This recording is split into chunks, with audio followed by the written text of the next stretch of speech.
going to go to Matthew 15, 14.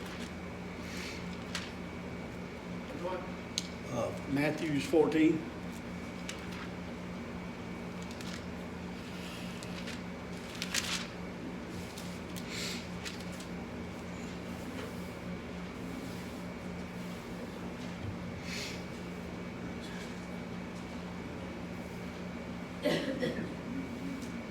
We're going to start in verse 14. It says, and Jesus went forth and saw a great multitude and was moved with compassion. The Lord loves everybody. He wants everybody to be saved. And we ought to be just like the Lord right there. We look on the crowds, look on the fields, they're white, ready to harvest, but the laborers are few. He said, towards them, and he healed their sick. He went to heal their sick. And that got their attention right there. And when it was evening, his disciples came to him saying, this is a desert place. And that's how it is in the world today. We're living in a dry time where there's hardly no power of the Lord. There's plenty of word preachers, but they don't have no power. And like one preacher said, I'm tired of all these word-only preachers. They ain't got no power right there. We started in verse 14 and chapter 14 of Matthew. Now we're in verse 15. It says, when it was evening, his disciples came to him saying, this is a desert place. And that's the way it is in this world today. Very, very dry place. And the time is now past. It's time for everybody to get saved, but it's past time, the Bible says. In another place, it says, send the multitude away, that they may go unto the village and buy themselves victuals. Now, it's kind of like, if you look at this, how the church world has given up on people. Just go somewhere else, you know what I mean? If you go to different churches, they think you're a foreigner and a stranger when you go there sometimes. You don't feel welcomed exactly when you go. They think, well, you need to stay in your church. This one needs to stay right here. That's the way it is. But that ain't the way it is in the Bible. The Bible said they went from church to church, breaking bread. Right there, they was all one community. You see what I mean? But now it's like, well, we don't know if he's got a gun or what kind of denomination is he? Who in the world is he? You know what I mean? People look at you like that. He says, and also the disciples, this is a picture of the world today. How the disciples didn't care enough for these people. The Lord saw something different. And I see something different. If you're living right, you see something different. You're not wanting to send the multitudes away. You're wanting to go right into them and preach to them right there. Y'all see what I'm talking about? It says, but Jesus said unto them, they need not depart. Give ye them to eat. Now, the disciples were saying something wrong right here. They said, send them away. But Jesus said, they need not depart. Give them something to eat. Give them the gospel right there. It's plain and simple as that. It says, they need not to depart. Give thee them to eat. What are we going to give them? We're going to give them the Word of God. God's fixing to do a miracle right here. And we're going to give them the Word of God with a demonstration of the Holy Ghost. Without that, you ain't preaching. It says, and they say unto him, we have here but 5 loaves. They just looked to the matter. They looked at the circumstances right there. And they was really looking in the wrong place. It says, 5 loaves and 2 fishes. Now remember, he's feeding 5,000 men right here, but there's also women and children. So we don't really know the number of the people. Some people said it could have been 18,000 or whatever, 20,000. There was 5,000 men. I don't know. But I know there was a lot more than 5,000. He said, bring them hither to me. We don't need much of this word to get precious souls saved. We just need the Holy Spirit right there with us to get precious souls saved. We don't have to have a big college degree and know all the Bible to get precious souls saved. Most of the time when you got all that, you get away from the Lord. You start falling away from God. It says, we got too much of that going on in this world today. You know why I think the preachers need to be collegeized at? Is right here in the church. That's where I got my schooling at. the local church. You ought to get ordained in the church. You ought to learn how to preach in the church. You know what I mean? You need to be raised up in the church. That's how I was. When I got saved at 20 years old, I was not raised as a little boy in the church, but I was raised as a young Christian in the church. When I got saved at 20, I was raised in the church. And the church taught me how to live right. And we thank God we had a pastor with the power of God on him and reared us up right and chastised us in a sense with his words and kept us on our edge right there, on our toes. All the time he would preach as the Lord gave him utterance right there. And I believe that's the way it needs to be today. You know what I mean? You don't have to go to college to be a preacher. That don't even make no sense right there. Going to college to be a preacher. You know, I would say, well, let's start something back there, a special Bible class for preachers that want extra training. But other than that, I would say stay away from the colleges because I've never felt nothing real coming out of them. I'm sorry. I'm just going to tell you how it is. You know what I mean? Now, if somebody was real to start something like that, I would recommend it. But I'd have to really examine it and listen for the Holy Spirit, see if I can feel anything come from the Lord. And are they really telling the truth? Right there. You can't trust these organizations. And like one preacher said, most of the things that get started, they always go down. The devil always takes them down. You ever notice that? Most of all your colleges, these big-time colleges started out as Christian colleges. And the devil come in and took them over.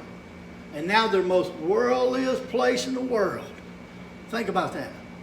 I mean, you just go to those colleges. They ain't got no dress code like they need it as far as Christian dress code. They just let them do anything they want on the campus just about it.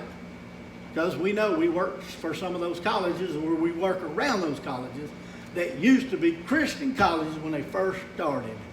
Universities and things like that. Man, if those people that started those colleges would look at their college now, God would be able to let them look. They would probably have a heart attack if they could. You know what I mean? I mean, it's an awful mess. So I don't never recommend. I remember when I was the first Christian that the pastors, not my pastor that raised me up, but the pastor of my wife's church said, hey, let's put you through college. We'll pay for it. Thank God I had enough word from that other pastor to say, no, thank you. No, thank you. Right there. And that's the way it needs to be. No, thank you. If somebody ever offers you that, just say, no, thank you. I don't need no college. That's all I need right there. Somebody said, I was listening to a guy trying to sell sermons and commentaries and things like that. He says, the average person can't understand the Bible. They have to go to these professors that researched it all, that we was too dumb to understand the Bible.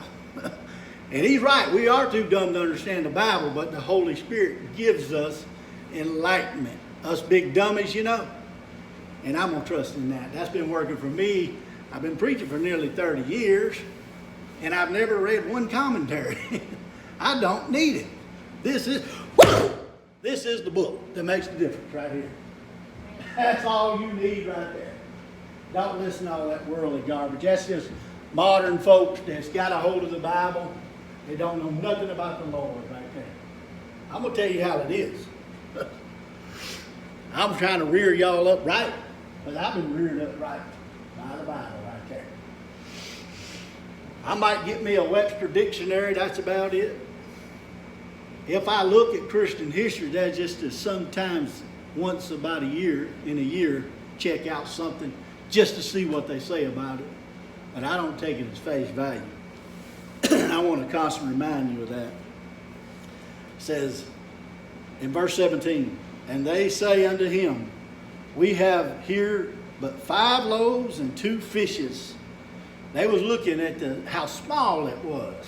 You know what I mean? But Jesus saw a bigger picture right here. God, you know, when I give out the word, when God uses me, it's a miracle.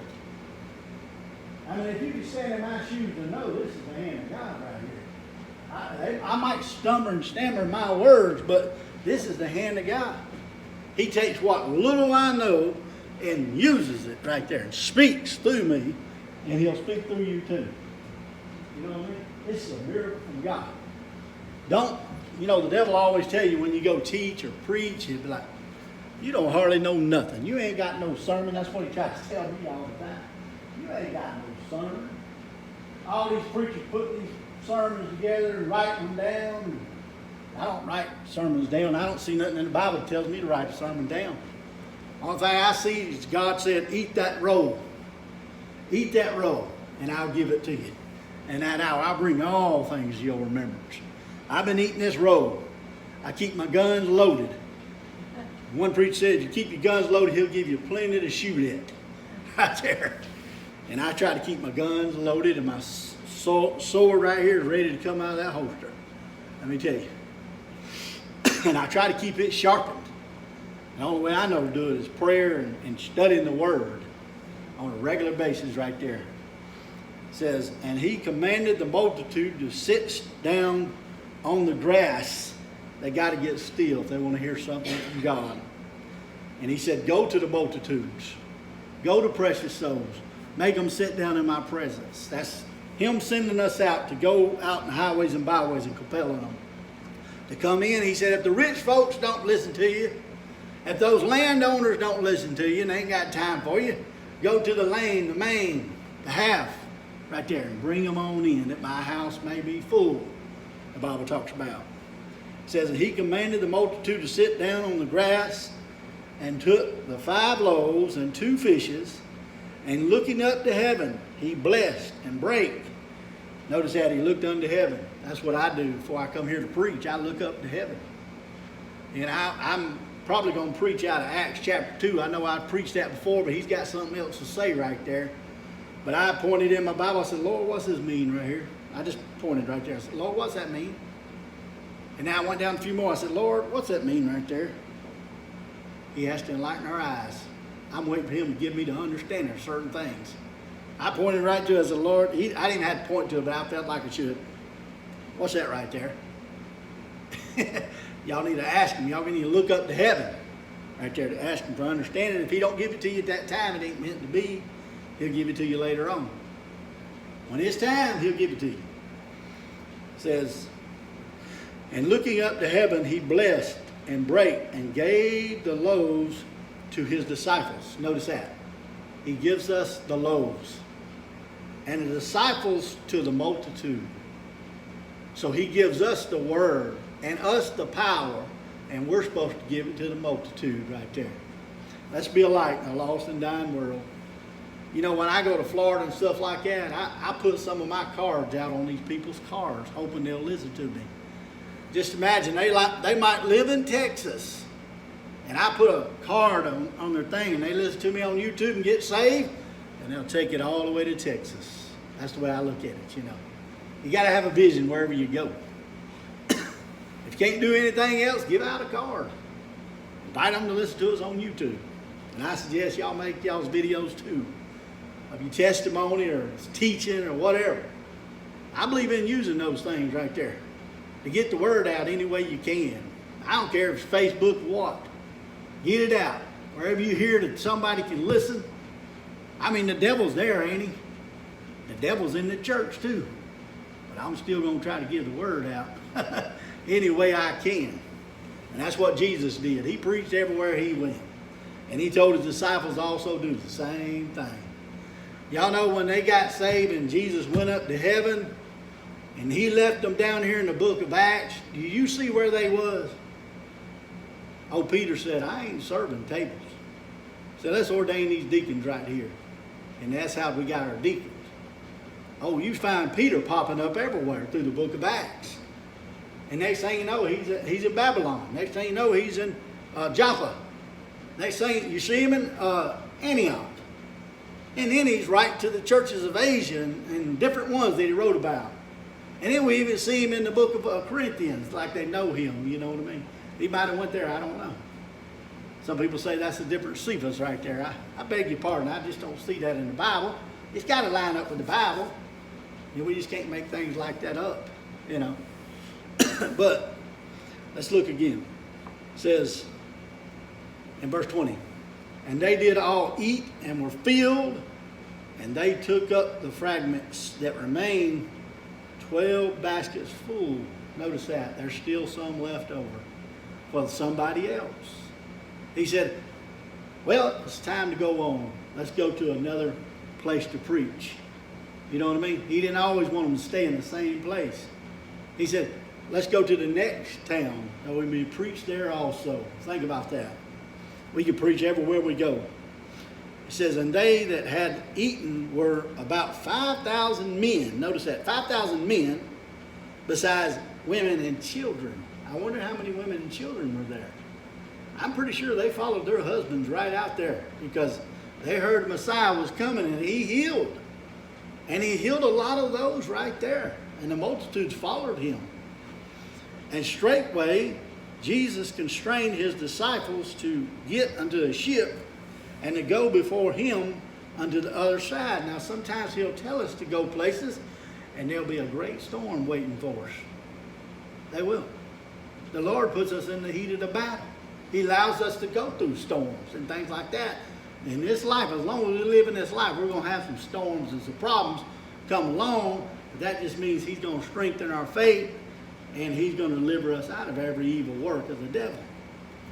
So he says, and straightway Jesus constrained his disciples to go unto a ship and to go before him unto the other side while he sent the multitude away.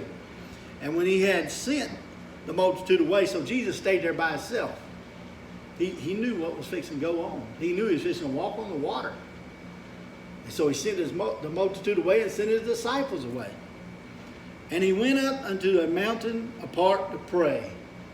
We're talking about the Messiah. We're talking about Jesus Christ had to pray too when he was on this earth. But he had to get away from the world. He had to get away from everything. We got to get beside ourselves and pray. Sometimes I'm not guilty of praying as much as I need to and when I need to. We all need to get better in our prayer life.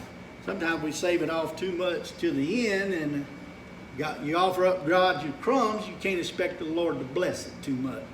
He'll try to bless it, but you'll find yourself getting real sleepy right there. He knows when you could have stopped and made time for him, and your prayers are not going to be as good later on. That's why we got to pray about everything we do as the day goes by. We got to pray about it and say, maybe the Lord will say, come rest a while right here. Stop, get beside yourself and do what he wants you to do when he wants you to do it. But if you never stop and pray about nothing, you don't know what God's will is. So at the end of the night, we're wondering why we can't stay awake when we pray. You see what I'm talking about? So we got to stop when God wants us to pray. It's very important. If the Son of God had to pray, we got to pray. It's plain and simple as that. And when the evening was come, he was there alone. You got to get alone sometime. That's where you're going to hear God's voice. You get still. I mean, he'll speak to you in a crowd. But if you get still, the Lord will speak to you. He'll make himself known to you. But the ship was now in the midst of the sea, tossed with a wave, for the wind was contrary. Notice this, the Lord told them to go out there in the midst of the storm. They had no clue. He didn't say, there's going to be a great storm, y'all go. They probably wouldn't have went. But he told them, yeah, you're going to get in the ship. He's fixing to put them through a test. And in the fourth watch of the night, Jesus went unto them, walking on the sea. Notice that. He walked on water. God can walk on water. He can do anything, by the way. Amen. That's where we'll find God in the miracles right there. We'll find God in the midst of the storms of life. We ain't got to faint at these things. We got to learn how just to trust in the midst of all of it. He can take care of every evil work. It says, and when, you notice the devil's the prince and the power of the air. He had control of this storm right here. But he couldn't control the storm unless God gave him permission to. It says, and when the disciples saw him walking on the sea, they were troubled. Notice that. Saying, it is a spirit. They should have recognized the Lord right here. Automatically, they should have recognized the Lord. I was thinking to myself, if Jesus would come in most churches today and sit down or even have a sermon right there to them, they would not even recognize him. They don't realize when I come to their church, the Lord is with me right there. They ought to recognize that, but they don't quite recognize that because they really don't know nothing about the Holy Spirit. They're lettermen. The letter killeth, the Bible says. It says, and when the disciples saw him walking on the sea, they were troubled, saying, it is a spirit. And they cried out for fear. Look at that. They cried out for fear. But straightway Jesus spake unto them, saying, be of good cheer. It is I, be not afraid. Sometimes when we have a storm right there, Jesus will speak to our hearts about it. Just trust me. Just leave it with me. And we faint. I mean, most of us will faint by the wayside. Something tragic happens, we'll just faint right there. You know, and forget our faith. It says, and Peter answered him and said, Lord, if it be thou, Peter still wasn't totally sure. If it be thou, bid me come unto thee on the water. It must have been pretty dark out there. And notice that nobody else asked to come out there except for Peter. You know, Peter, he was a pretty brave person at times. I mean, he took that sword out and chopped that servant's ear off, you know. But sometimes he feared. Sometimes. But he was pretty brave. He's like, wow, Lord, can I come out there with you? I'd probably be those ones that ask the Lord, can I come out there with you? You know. But I'm sort of like Peter too. I'd be afraid of certain situations, you know. But we have to grow. And Peter had a lot of growing, and so did all the other disciples also. He said, Peter, when they aren't converted, strengthen the brethren. Not getting saved. Peter was already saved under John's baptism, I do believe. Right there. But he had a lot to learn. And we all have to have a lot to learn when we first become a Christian. Even though we've been a Christian for a long time, sometimes we got a lot to learn. We never stop learning. It says, but when he saw the wind boisterous, he was afraid and began to sink. He cried, saying, Lord, save me. Now, I've been in situations not as bad as this, but sometimes you're like, Lord, have mercy. You just put all your faith in him. You know something bad. You think something bad's going to happen, but you just trust in him right there, no matter what. There have been times I've been so afraid to preach when I was a young Christian, but I said, I'm getting up there anyway. Just be nervous as all go get if everybody I don't have nothing to say and they throw me out or whatever, you know. I just went up there by faith. Devil will try to scare you to death before you go preach, let me tell you. Used to, when I preach a funeral when I was young, oh man, I couldn't even concentrate. About a week before that thing. I'd be so nervous. But the Lord's helped me with that.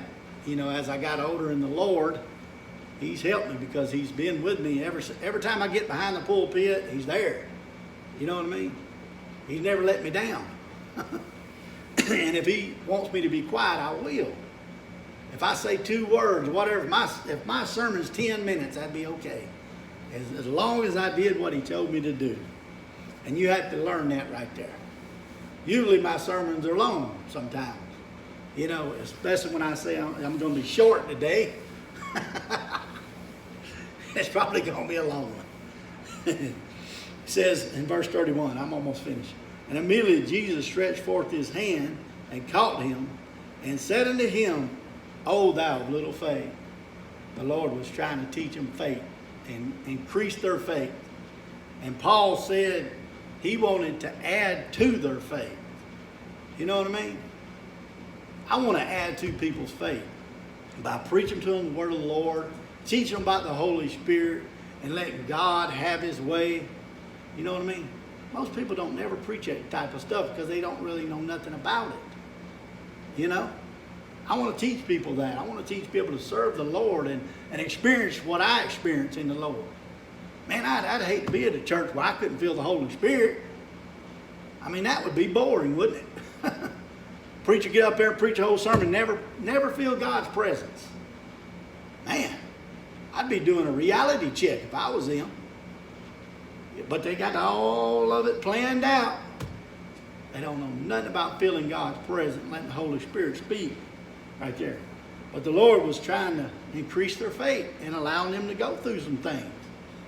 Man, I've had this happen a lot, but the Lord's delivered me out of every evil work of the devil. Right there, helped me and taught me and strengthened my faith. We need strength.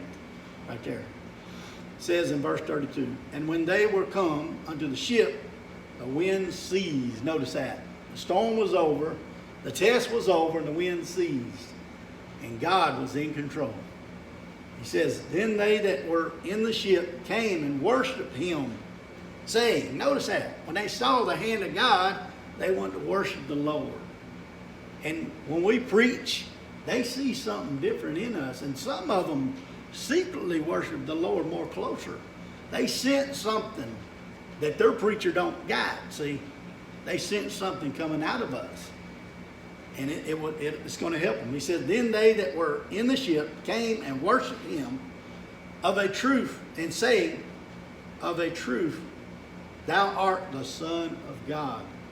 Somebody was in the ship that doubted he was the Son of God. Notice that. They were still pondering in their mind, is this the Son of God? Is this really the Messiah? Jesus walked on water right there, and then he calmed the waters. They said, surely this is the Son of God. Even that soldier at the cross, he was a Roman soldier. He said, surely this is the Son of God right here. They took note, and it did something to their heart. And when they were gone over, they came unto the land of Gennesaret. And when the men of that place had knowledge of him, they sent out all the country round about and brought him unto all that were diseased. Notice that. They really wasn't thinking right here. I mean, it's good to get healed of your disease and everything, but this is what motivated a lot of people that follow Jesus is the healing power of Jesus, not the message from the Lord. And then when times got hard, some of his disciples left him. Many of his disciples. And they said, this saying's too hard right here. And from that point on, many of his disciples left him. And he looked at Peter and said, will y'all also go away too? If you preach the truth, you'll have a lot of people turn your back on you. Right there. But it's those faithful ones that'll stay with you. Right there. It's easy to fill the church, but it's harder to keep them, because when you preach the truth, they'll back up. Next thing you know, you'll hear the door creeping. Boom. Like one preacher said, a back door revival. They're going out the back door. But the faithful ones will stay right with you, you know. And I stay with my pastor until the Lord led me a different way. And they're probably afraid that, hey, Bobby's going to turn worldly. Those churches are going to turn him. They don't realize that word of God's been instilled in me so long. I see the devil a mile away. They're not changing me. You know what I'm saying? I'm not going to turn religious. I'm going to keep on keeping on. I've been doing it for 30 years. I plan to do it for at least another 30 or whatever God gives me. You know what I mean? It's the other things I'm worried about, because I'm weak in the flesh. But as far as that, a church influencing me to do stuff contrary to God's will ain't going to happen. I'm there to help them. I'm there to get that. I'm there to get that out of them. You know what I'm saying? And I ain't got to get the preacher and flip him upside down and say, you don't listen to me. If he don't listen to me, that's fine. There's somebody out there. God didn't send me in vain. His word's not going to come back void. Amen. There's somebody he's speaking to. Try to speak to them all, but there's particular ones that he knows will get saved. Jesus talked about that. Father knows who's going to get saved. He didn't just will it. You know, this one's going to hell, this one ain't. I'm willing it to be so. There's no such thing as that. But he knows who's going to get saved. He said, I'm coming to get my children. And the only way he can get his children is preach to them. And they hear from their heart, cry out of their heart, and get saved. Plain and simple as that. But we appreciate what God gave us today. Appreciate the Holy Spirit. Y'all pray for us. Y'all all dismissed.